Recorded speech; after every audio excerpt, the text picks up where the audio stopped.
What would y'all do if you're turned up at a pool party and your best friend pushes you in the pool, fully clothed with your phone and all? I was married from, since 84 or something like that. So I didn't. Damn, you ain't get a chance to enjoy the single life of your stand-up. I did. I broke up my marriage. No. And I regret it. Really? Yeah, because, when in show business, you think that this chemistry you got with this person, this actress, is like special and pure. And then what you don't realize is she gonna go do that on the next role with somebody else. Women supporting women. Does that always work? Anyways, if you know you are Sarah and your boyfriend's name is Jake and your best friend's name is Amanda, this video might be for you. Let's have a look. If your name is Sarah and your boyfriend's name is Jake and he was in Austin, Texas for South by Southwest this weekend and your best friend's name is Amanda, this video is for you. This is probably the most disgusting, vile thing I've ever experienced. I'm so sorry. I was at brunch this Saturday and I was seated right next to your boyfriend and your best friend. You might be thinking, why was my best friend there? My best friend wasn't in Austin this weekend. Yes, she was. She was there with your boyfriend. Your friend was gonzo. Like, it was bad. It was 11 a.m. and this girl is screaming. So I heard every single thing she said. They were talking about how your boyfriend had said that he was going on a business trip to go to South by Southwest events, and your friend told you that she was visiting her family. But that's not true. They were fully on a couples trip, very touchy at the table, holding hands, flirting, like kissing. Gross. Also, we were at brunch. I was like, actually, calm down. This is disgusting. Nobody here wants to see this. And she's sitting there being like, when are you going to leave Sarah? And he's like, soon, babe, I will. But we have a few months of our lease left and I need her dad's help finishing up with this contract. I don't know what contract they were talking about, but your dad should not be helping that man get any kind of contract. He's sitting there trying to play a good guy too. He's like, yeah, it's been really hard for me. Like, she thinks that we're going to get engaged soon and I'm going to end it to be with you. Oh yeah, things have been really hard for you, Jake, like really hard. I know nothing that I can say is gonna make this better, but you dodged the biggest bullet of your life because this man was terrible to the waitress. She came and was delivering the drinks, spilled a little bit of water on the table. He looks at her and he goes, you actually have one job. Can you just do it right? South by Southwest in Austin is so busy. These restaurants are absolutely packed. This woman is probably so stressed and your boyfriend, ick. Biggest ick in the world, literally disgusting. And your friend's makeup was smeared all over her face. Like the girl had obviously been sweating. It's getting a little warm in Austin. Mascara smeared everywhere. It was bad. It was not a cute look. And yes, obviously I got photos of them together, but I didn't want him to be able to come back and be like, babe, what are you talking about? We just ran into each other randomly, didn't even know she was in Austin. So I also got videos of them having conversations where it's very clear that they're together. He's calling her baby. They're holding hands. Like, I got you. And I know this is actually like horrible, earth-shattering news if this is your boyfriend and your best friend, but imagine being your friend and not only being so backstabbing, so conniving, so unempathetic, a terrible human, but then also having to fake a trip, lie to all their friends to go on this trip with the guy they're seeing, and they literally like can't post anything about it. They have to lie about it because they know they're in the wrong. Like, that's sad for you. Like, that's really, really sad. Really, you can't, no, there's nobody else. Literally nobody else likes you, that like you have to go for him. Like, it's pathetic. It really is pathetic. So Sarah, if this is you, if you think this might be you, message me. I'll send you the photos. I'll send you the videos and I'll help you get whatever payback you may want.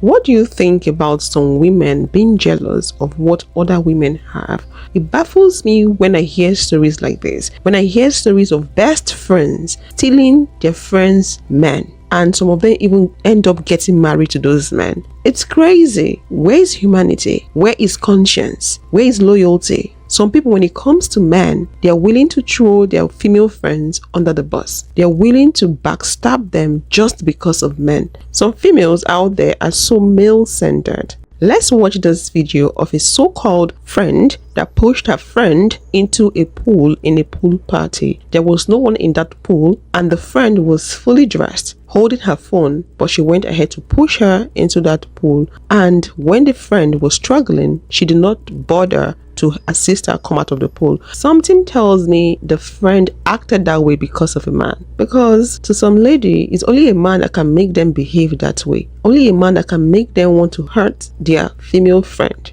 Let's have a look at the video.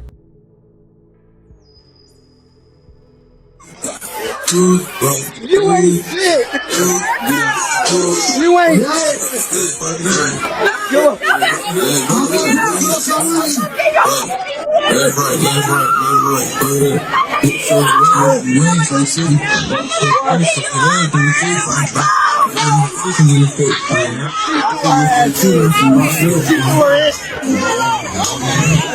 What would y'all do if you're turning up at a pool party and your best friend pushes you in the pool? Fully clothed with your phone and all.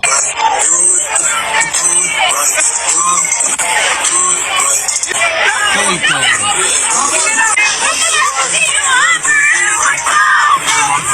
What's crazy is the other people in the crowd had to help her friend get out the pool. She didn't even try to help her friend. And then she gets out the pool. She's like, yo, get away from me. Like, I'm really going to beat you up. And I kind of feel her because she was really doing the most. She was fully clothed and all. Y'all saw she had her phone and she had a vape too. I don't condone vaping, but she had all her stuff on her and you threw her in the pool. That's dead wrong. That's not even funny. She had a bathing suit on, maybe. Still, that was some hating. Like, come on, y'all. I gotta start learning everybody's not your friend. Everybody doesn't want you to be happy. Everybody doesn't like to see you smile. Some people just want to see your downfall. They can't even have a good time with you without ruining the moment. There's just some people like that. They got secret animosity. They're jealous of you, jealous of your energy, jealous of the way other people like you. Whatever the case is, y'all gotta watch out. Everybody is not your friend. It was so unnecessary and so unbelievable that you would do that to your friend. What do y'all think? Being friends with male-centered women is really scary because they will throw you in a pool at a pool party if it means getting negative or positive attention. I just saw that video on TikTok where the girl throws her friend, and I'm saying friend really loosely, in the pool. And I think the scariest thing for me is seeing the girl with the evil eye hype up the friend, twerking, dancing at this pool party. No one else is in the water, mind you. And while she's hyping her up, you don't even see how fast the shift happens, but it happens as she throws her in the water with her phone in her hand, and then the friend is yelling, I can't swim. And instead of doing anything, the girl that threw her in backs up, like doesn't even help her. And I just watched that video and I was like, you're gonna be thrown under a bus next. Like literally, these women will put you in awful dangerous situations because they don't even think about themselves first, unfortunately. So if they're not thinking about themselves first, why the hell would they think about you first? They're male-centered, right? But also they have evil eyes because they think they're in secret competition with you. Like, you getting attention doesn't take away attention from another woman, right? Secure women understand this, but if you ever meet a girl that wants to fight for a man's attention, walk away. I've heard horrible stories of women doing other women dirty because of men. Some women, the moment they get into a relationship, their old female friends are forgotten and forgotten. To them, you're no longer in existence. It's all about the man. They make the man their everything. They will breathe, they will dream, they will sleep, everything that man. And they're willing to throw anyone under the bus. They're willing to take out anyone that will come between them and that man. That is one category. We have another category of women that want to be like their friend. They want everything that their friend has, be it her man or her business. They want it. It gets worse if that their friend has a man that is nice to them. The man does not even need to be nice to them. As long as the friend has a man, they are not going to look for their own man, but they will go after that man that their friend has. They are willing to cheat on their friend with that man. They are willing to get pregnant for that man. They are willing to marry that man and leave a friend hanging just to prove that they are better off, just to prove that they are winning. But it's the same person that is always by your side as a friend when you are down. The same person that pretends to care and wipe your tears when you're crying. You just have to be careful of the people you call friends. Some people are not friends. They are enemies just sticking around to watch you fall. They are enemies on mission to make sure they pull you down. Just be careful. I am a girl's girl through and through, and I have been looking for a best friend for like the past. Okay, I don't know who this young lady is, but I had a chance to watch your entire video, and you seem like the sweetest girl ever, honestly, and you're so pretty. However, I gotta be honest with you, okay? This might hurt, but it's gonna help you. The reason why it's hard for you to find friends, like female friends, as well as sustain those friendships is because a lot of women are male identified. Yep, I said it. And you're gonna notice this as you get older. When those friends that you have get into a relationship, or if a man starts giving them attention, pay very close attention to that. Because sometimes what happens is that their personality, their entire existence and livelihood is going to be centered around that very man. And when that happens, you go from being a friend to a placeholder very quickly. I couldn't snap my finger, that was really awkward. But anyways, you go from being a friend to a placeholder. And when you're a placeholder, that girl is only gonna come to you and she's only gonna wanna see you and hang out with you whenever there is drama, toxicity, and turmoil currently occurring in that relationship. You will be a therapist, you will be the comforter, and it's gonna happen repetitively. And if you find that it's happening on a repetitive basis, you need to take a step back and really analyze and assess where your friendship stands. And it's sad because I've had to do this with a few girlfriends, and it hurts knowing that you were only there just to be the therapist, nothing more. Just, I need you because my man and I are having issues. I don't know what to do. I can't find solutions, blah, blah, blah, blah, blah, blah, blah, blah, blah, blah, blah. And it becomes so repetitive to the point where it's really going to start to mess with you emotionally, and you're going to feel exhausted and depleted. And when that happens, like I said, that's where you need to assess where your friendship stands. And something I've noticed about male-identified women who constantly feel the need to hyperfixate themselves around the concept of marriage, the concept of being with a man, or just men, period, I find that when they center those men, they have no time and they don't have the capacity to be able to center themselves. And what happens is that when they center those men, their lives are chaotic. It is filled with drama, it is just traumatic, and it's always resulting in turmoil. Like, there's no middle ground and there's no peace. And mind you, I'm coming from a very observational perspective, and I'm also coming to you from experience. Women who center men, they don't know how to center themselves. Whereas women who do center themselves and remove themselves from the outcome of marriage, being a mom, and focus on other outlets where they can prioritize themselves, those women are so at peace. The reason why a lot of women are male-centered is because of grooming, conditioning, the way we were brought up, what we were taught while growing up as a child. We've been told that at the end of the day, we are going to end up with a man. We are going to become a wife to a man. So everything we do as a human being, as a woman, is all about being a better wife for a man. So it makes sense for women to be male-centered, but that is not supposed to be. It's not supposed to remain that way. If you find yourself that way, it's not normal. I know the society normalizes it. The society makes us believe that is how it's supposed to be. We are being created to serve men. We're being created to get married to a man. That is not true. Marriage is not obligatory. It is a thing of choice. So don't think your entire existence is for a man. Don't think your creator made you just to be of service to a man. There is more to life than being married or being in a relationship with a man. So if you have any female that is male-centered, that female is dangerous to you, because that female will be willing at any point in time to throw you under the bus because of that man. In that female's priority list, her man comes before you. I know some people would say it makes sense, of course, because she is in a relationship with her man. It does make sense up to an extent, but you need to have your own friend outside your relationship, outside your marriage. You need to have your girls, people that genuinely care for you, people that will tell you things the way they are, people that are willing to be there and build a good support system for you. You cannot depend on a man 100%. Don't do that. Remember, there is no guarantee in any marriage or relationship. What would happen tomorrow should that man leave you? You'll be left with no support system. You will be left with no friend. Don't do that. Either the woman submits or you leave her. And this is the only two options for a male that knows his true value. Okay, bye. I was married from, since 84 or something like that. So I didn't. Damn, you ain't get a chance to enjoy the single life of your stand-up. I did. I broke up my marriage. Don't worry. I broke up my marriage. Man, sick. Oh, I enjoyed it. Oh yeah. And I regret it.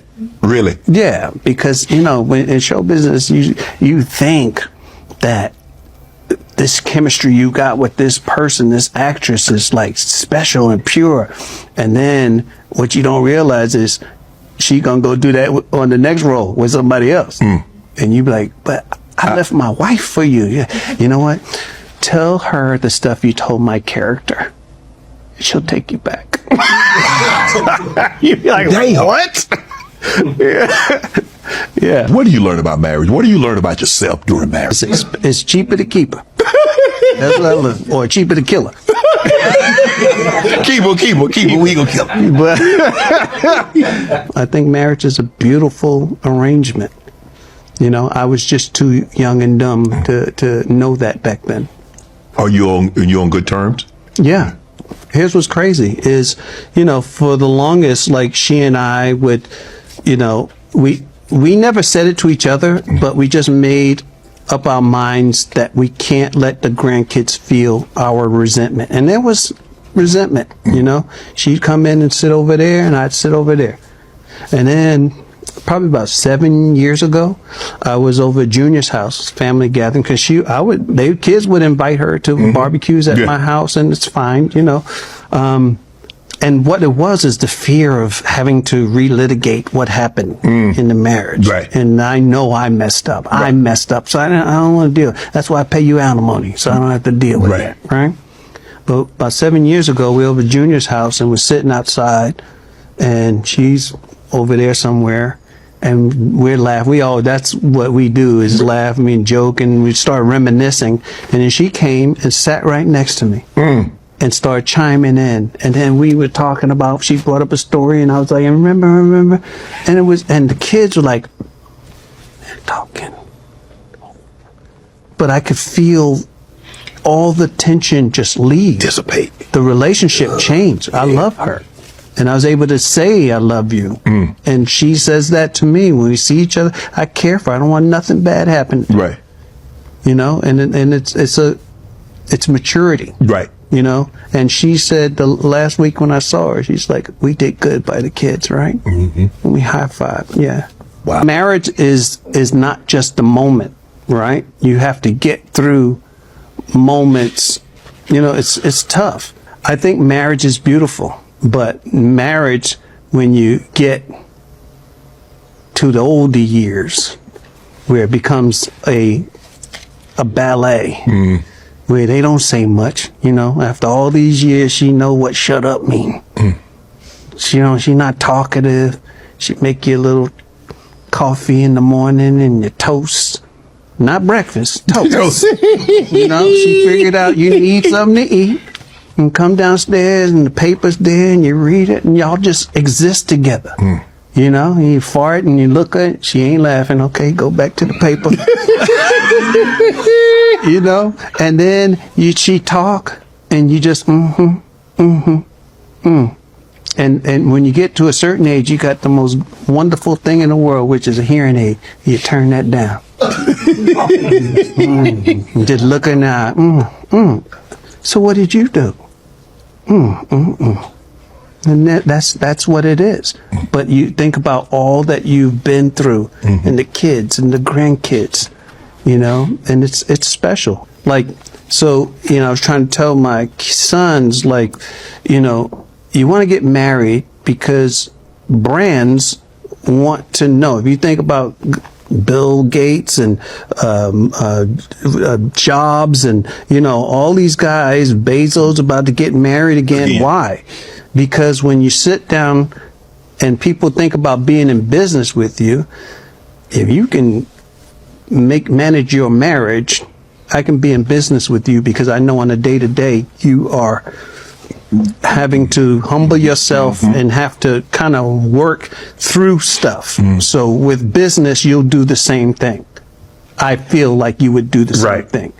So what's the dating life like for us? Because I need, you know, I'm headed towards 62, bro. I don't date. I'm happy. You happy? I wake up in the morning like a kid. You know, you run outside and you come home smelling like pennies.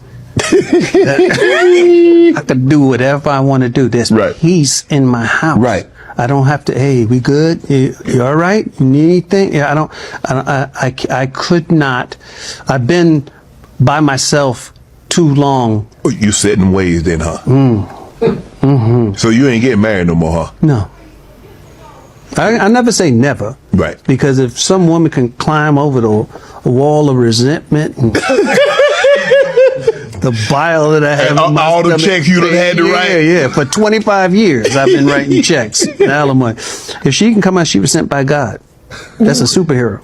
Men are interesting creatures. When he was out there chasing the actress, the Hollywood actress, he didn't think about the wife. He didn't remember the times they spent together, the good times, the bad times, her loyalty, sacrifices, their children. He did not think about all that. He was very insensitive to her feelings, to her emotions. He didn't consider how his action would break her, how she was going to react to what he was about to do. No, he didn't think about all that. He was very selfish when he was doing what he was doing. But the moment he got rejected by that woman, when I say rejection, the moment she left him and moved on to the next person, then he realized his mistake. If that woman never left him, I'm talking about the person he left the wife for. If that woman never left him, would he have been saying all these things? Would he? I don't think so. They only realize their mistake when their mission fails. The mission of hopping from one woman to another fails. That's when they realize their mistake. They also realize their mistake when they think they are going to be left alone at old age. When they realize they might be by themselves when they get older. They will start thinking back and looking for the woman they abandoned. Men are very selfish. If they truly cared about their women in the first place, they wouldn't have made the selfish move they always make. And as for the man that spoke about submission, that is the bedrock of marriage. Men are looking for women that will submit to them. Women they can control. And they've been told that if a woman is not letting you control her, she is not a wife material. Number one requirement of a wife material, you need to be very submissive, submit blindly to a man. You need to be very docile and make your life all about that man. Center that man. Worship him. If you can't do that, that man will not consider you to be a wife material. That's what it is. It's not difficult to understand. If you want to get married today as a lady, become a submissive woman. Become a doormat. And you would see how men will rush you. That's what you're looking for. Ladies, if you are broke, you know you don't have money, and you're deciding to marry a man that is also broke and has no money, that decision can lead you to a place where you might not recover from. That decision can lead you to the end of your life. What do I mean? Let's say you don't have money, but you've decided to be with a man that doesn't have money as you don't have money, and the both of you decide to have a child. If you don't have money to pay your bills in the hospital, you might lose your life in the process. I know it's very different in US, but in the third world countries, it's not that way. You need to pay before you get medical services. Let's watch this video. I love you so much, please. Okay, please. Kemi, please now, we are going to the hospital now. Yeah? Strong for Kemi, you have to be strong for me, please. Please open your eyes. Kemi, are you strong? Please, Kemi. This hospital rejected my heavily pregnant wife for $500,000 deposit. This is the hospital that I brought my wife yesterday, and they rejected her. And unfortunately, she's dead now. We have to be more practical in life. A lot of Africans are not practical. You cannot just wake up and decide to have a child without having plans, without having money. A lot of people do that in Nigeria. They don't have plans, they don't have money saved up for that child, or because they are in a relationship or they are married, they feel like they have the right to go ahead and give birth. It does not work that way. You need to plan and be sure you can foot the bills. And I don't want to have anyone blaming the hospitals. I know doctors are supposed to put life before any other thing. It does not always work in Africa because those people need money to run the hospital. I know I'm coming off as the cold person, sounding cold. That is the reality. I'm talking about the reality, but it's not supposed to be that way. You should put the life of a human first above anything. It doesn't work in Africa, and we all know it does not work in Africa. It's not like it just started happening. No, this is common knowledge. We all know this. So the people in Africa, we are aware of this situation, but you will still see people get pregnant and get into labor without having any money saved up to pay bills. And as a woman, you would call that love. Give this man 3 months, he's going to remarry. He wasn't able to raise the money, but he was able to raise the money after the wife passed. He bought caskets. They've buried her already. So women, when you're making some certain decision, use your brain, because she's the one that lost. She lost her life. This man is going to get married to someone else within 3 months, even less than 3 months. Don't make stupid decisions because of love. You heard him say, I love you, but did the love save her life? No. Be more practical when it comes to living life and relationship. It's a very sad story. I felt upset reading the story. I was very angry when I first saw the video. What happened could have been prevented. If you don't have the money, don't have children. Don't get pregnant. She lost her life. The man that got her pregnant is still alive. Women, we have to be wise. If you would love to watch more videos like this, click this video to watch a man that made a video, and in the video he said he was looking for a girlfriend that will serve as a placeholder till when he finds the girl he wants to be with. And I'll see you all in the next one. Thanks for watching.